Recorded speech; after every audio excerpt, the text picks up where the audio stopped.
All right. Hi. I think we are live. Thank you for joining us all.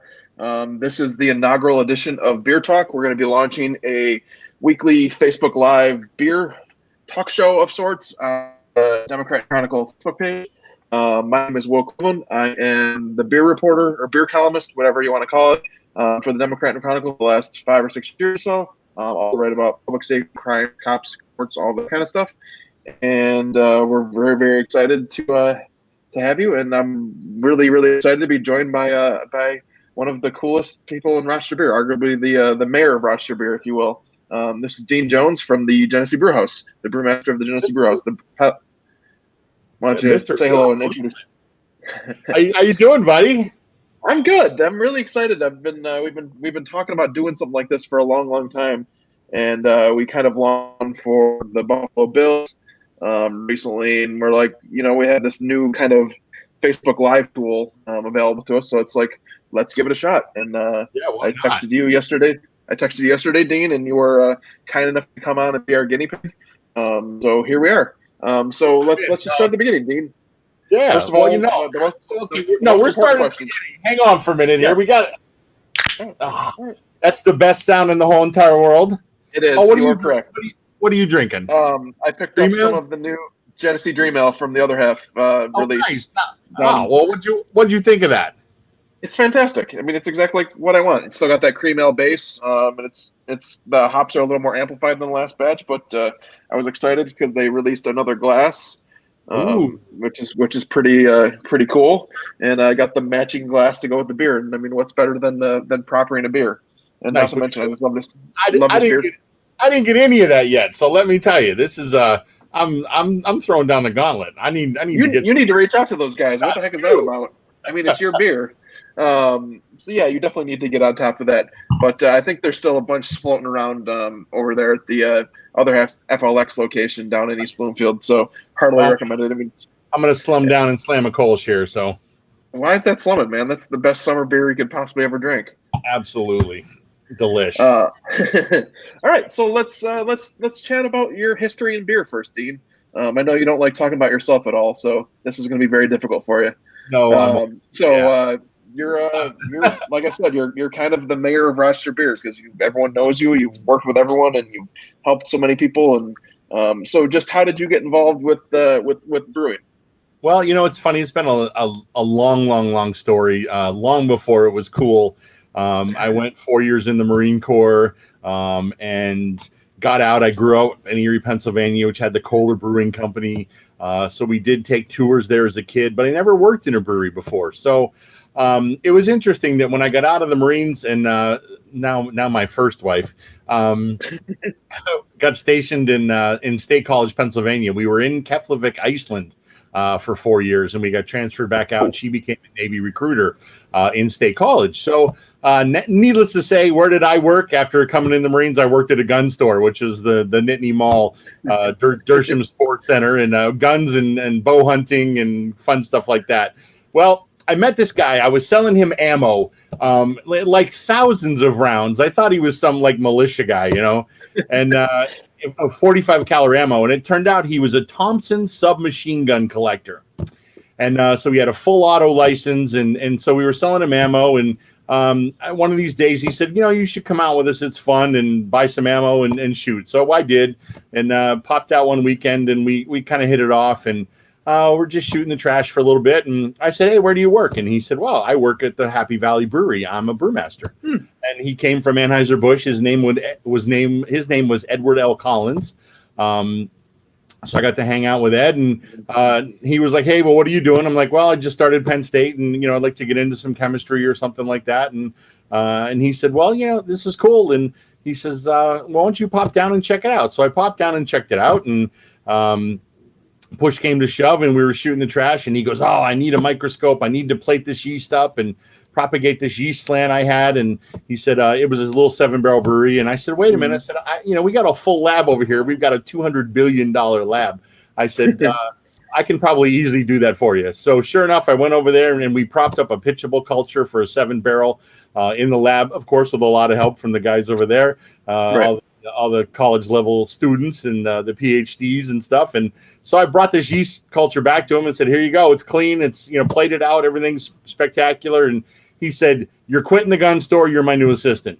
So I started my apprenticeship underneath Ed, and he went to Siebel as well. And I did that for almost 2 years. And my first application to Siebel, I got accepted. There was only 5 open slots, and they drew my name. And so I dropped out of college and went to Siebel. So, and I've been brewing ever since. And when I graduated Siebel, there was 35 breweries in the nation. So, and I've been brewing ever since. So. Wild. Yep. And then, so you were the original brewmaster then for the Genesee Brew House when it opened in 2012. So yep. How do you think that the brew house has really helped has really kind of revolutionized, the Genesee brand, especially in Rochester? I mean, it kind of serves as this gateway to the brand. I mean, it's not like you can really give someone a tour of the Genesee Brewery. I mean, because it's laid out in the 60s and you're going across levels and you're ducking your head because you're gonna make the ceiling gets small, and then or the walls feel like they're melting because they're all wet because you're underground, and stuff like that. So just being able to come to the Genesee Brew House and kind of see the history of the Genesee Brewery, I think has been a real game changer for Rochester and for the Genesee Brewery. How have you seen that played out? I think it gave people something to touch, and really when they could come in, and when we first opened, it was insanity, and everybody came in, and my uncle worked here, my uncle works here, my brother works here. We've got 500 employees in the Rochester area, which is huge, but you could never get a tour. And I always used to joke. I said, you know what, this is Willy Wonka and the Chocolate Factory, right? Nobody ever got in, but you just see beer kept going out. And that's really the way it was. And we've had people come in and donate displays, beer trays from their grandfather. The Whaleys donated a bunch of stuff, and it's just been absolutely amazing for people to get in touch with the brewery itself. And not only to showcase things like, 12 Horse and Cream Ale and Jenny Beer and Jenny Light and Ice and all the things that Jenny does, but to realize that, all these brewers, no matter where they work, whether it's the brew house or the main brewery, have this huge passion for beer. I mean, we all just love beer, and we all love beer. We are definitely 100% on board. And to be able to produce beers and twist beers that Jenny was never heard of, and I steal all your quotes all the time, Will, from your articles of. You ever think you'd get a Jenny beer that was this, in salted caramel chocolate porter or dark chocolate Scotch ale, the World Beer Cup gold medal winner? I mean, come on, when's the last time you heard a Jenny beer winning a gold medal at the World Beer Cup? And then that following year, the Great American Beer Festival. So, it's interesting. And I think all that kind of exposure made people realize that, wow, Jenny makes great beer. And it is, sure, it's inexpensive, but it's an everyday man's beer, which is what we are. I mean, those are our kind of people. It's we're just hardworking everyday folk that go out and fish and hunt and drink beer and have a good time, and that's just who we are. With there being all these, we were talking fun stuff. Let's make it a little more serious now. Just with it being the middle of a pandemic, this unprecedented thing in the last 30 years, the last 100 years rather, and just how has that really kind of changed what you guys are doing at the brew house? What are some of the challenges you face with that? I mean, at least the restaurant reopened a few weeks ago, and you have to sit outside, but they do a great job of making sure everyone's distant and comfortable with that. But how has that really changed what you guys have done, since March? Well, at the brew house, it's been completely different. The main brewery has been cranking. My boss, Steve Kaplan, they actually hired people that walk around and sanitize every surface 24/7 on all shifts. And the brewery is up. I mean, I think we're up 25% over last year in beer production. Wow. So people are buying beer to take it home and instead of out and about drinking. So, and those guys, they haven't slowed down for 1 second. We went to 6 days a week and, multiple shifts. And so that has been just a nightmare, can shortage, product shortage, where, 25% is a huge gain. And then flip that over and all of our draft went bad because why? There's no bars to sell it to. Right. So the day we're in the draft center dumping down draft down the drain, and then we're scrambling to find cans for the day's production run. So Steve has had his handful with that, and has done an absolutely amazing job. I sat on my butt here for February and March, and I haven't missed a day. Right, not Beers Essential. I haven't missed one day of work since all this started. I haven't worked from home. It's pretty tough for me to work from home. Right. to walk into an empty brew house has been a really odd experience, and I'm so used to people, and I'm used to seeing your smiling face walking in, coming in and going, hey, let's talk about this beer you made or whatever, and stopping over for lunch or whatever, and it's just all that came to this huge abrupt halt, and just having to open up now. And of course, we're very, very cautious, doing the same thing over here, sanitizing, cleaning everything. We're still doing outside dining only, so we close when the weather's inclement. And it's tough. We could open inside, but guess what? We don't think that's smart. We don't want to gather people together inside somewhere where something like that can happen from the Genesee Brew House. So we love Rochester. We love all of our patrons and our fans, and we want to keep them safe, and that's our priority. But it has been odd, and it's been tough. I mean, I was talking earlier about working from home. I don't know how people are doing it. I couldn't do it. I could not work from home. I mean, begged. You see me in my spare bedroom right now. I begged Steve Kaplan. I said, I'm going to be the only guy in here. I said, I need to come in every day. I cannot sit at home and check email. And so dude, we polished tanks. I cleaned the ceiling. I was dusting window cells. We were mopping the floor. I polished the cone on the tank. I felt like I was apprenticing all over again, just cleaning tanks and scrubbing the floor. And really, I joke about being the janitor, but yeah, I've been the janitor for the past 3 months. And it's tough. And we were taking care of the beer and draining yeast, and some of the stuff we dumped that wasn't good, and some of the stuff that we brewed that hung on there and was really, really good, we kept. And the Unihawk collaboration with Ken was nice, and that nice big 9% stout, and that's on tap now. It's been delicious. That's one of the biggest beers you've come out with in a while, isn't it? Yeah, since maybe like the old ale or something like that, right? Yep. Except down back to the old ale. And that's been a huge hit. That makes a great beer float. Throw some vanilla ice cream in there, and you're set. So I see little glimmers of hope and little glimmers of fun stuff, and it's not all doom and gloom here, and we're still trying to have fun and carry on the best we can, just like everybody else. It's just a struggle. For sure. So let's pivot then. Let's move towards what are some of the fun beers you've come out with recently. We had dinner at the brew house on Saturday, had a great time, and actually had French fries, which is always hilarious that the brew house is now serving French fries, right? Those loaded fries are fantastic. But we really enjoyed the new white peach Hefeweizen, and then also the base Hefeweizen. So why don't you tell us a little bit about those beers? Yeah, so every year I've done a nice summer hef. I love hef. Now I catch some flack because I'm a banana guy, right? I'm an ester guy. I'm not the clove spicy guy. So I tend to ferment a little warmer, 70, 71, and I'll start it off at like 66, let it free rise to about 70, 71. And then when it really starts to kick in, that ester profile gets nice and banana-y, which I like. So you know what? Yeah, I'm brewing for me sometimes. So that is my favorite beer, but it's light. It was a 12-1 OG, so it was still nice and light and crisp and really nice and flavorful. And to me, that beer appears balanced. I still pick out the clove. I'm really sensitive to clove, so I don't really care for it.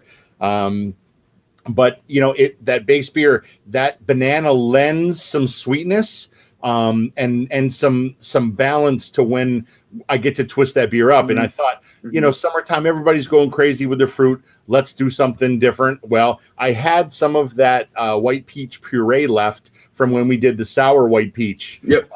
And I said, you know what? I said, let's try that in that Hefeweizen. I bet you that's going to be good. And my new assistant, Joel, was really excited. And, he's a young kid, right? He's your age. Yeah. He's young. And he was all over it. He goes, let's try it. So we did a little bench trial and was like, oh, that came out really nice. It was super balanced. And yes. So there it was. So we made all we did was we made 4 kegs, right? And I mean, I transferred it in the line and fed the juice in there and filled it up. So it really is just a trial. So what you see is what you get. And I think we ran out. I just made 4 more kegs for the Peace Love Beer Fest for the New York State Association. Nice. So that'll be back on tap for Saturday. So so the Hefeweizen is one of my great summer beers. And again, beer float, right? You can put some lemon sorbet in any kind of Hefeweizen you like, and have a great have a great summer thirst quencher. What are some of the other upcoming releases that you see coming along? Well, so I made a true American Pilsner, which is nice. So it's super light, like 11.8 OG, and it was 18 BUs. So that's coming down the pipe, light, super crisp. Again, we made Mosaic Cream Ale, my New York IPA, I like to call it, with the cream ale base, the dry hop Mosaic Cream Ale. And we are actually coming out with the dry hopped cream ale from next door. And Steve Kaplan and Matt James and the guys over there played with the recipe, and they really like this, and so they put that in as the next seasonal release, which is out next week. So this one cool. I didn't have to do any work. This was all Steve Kaplan and the guys over there, and they've been playing with the cream ale base, and thought that went really well. And to tell you the truth, I don't even know what hop they use. I think they use Citra, but I can't tell anybody that. No, you got to keep it a secret. Nice. I'm very excited to try that one. Yeah. All right. So let's look to wrap it up. But I have one more question that's kind of been percolating in my brain. Sure. With all this uncertainty we're kind of facing right now, especially with some businesses not reopening, or a lot of regulations from the governor to keep people safe and to maybe do stuff like that.